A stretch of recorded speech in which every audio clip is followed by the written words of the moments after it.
Atong sayro ng dugang pang mga balita sa Mindanao. Makabanato si Efren Mamak live sa General Santos City. Efren. Salamat, Sara. Dungan nga mibisita ang magsuong Duterte sa ilang amahan nga si kanhi Pangulong Rodrigo Duterte sunod sa ICC Detention Center sa The Hague. Samtang abogado ni FPRRD, buot makig-negotiate sa gobyerno sa Pilipinas labot sa pagpauli sa kanhi Pangulo. Aniya report ni Argil, relator. Anaa karon sa The Hague sa the Netherlands sila Vice President Sara Duterte, Davao City 1st District Congressman Paulo Duterte, Acting Mayor Baste Duterte ug Veronica Duterte.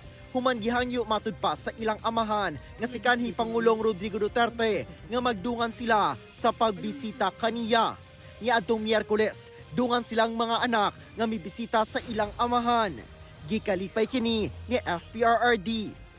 Ginamonitor matud pa sa medical team ang pagkaon ni FPRRD tungod sa taas nga sugar levels sa kanhi Pangulo.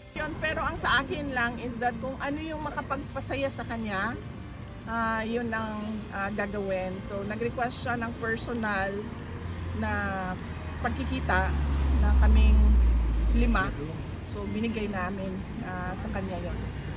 Samtang mipaklaro si Attorney Nicholas Kaufman nga wala gibakwi ang naunang request ngadto sa appeals chamber aron i-disqualify si Chief Prosecutor Karim Khan. At the end of June, we were suddenly disclosed the motion that he filed on behalf of the victims that he had represented. He'd represented more than 100 victims.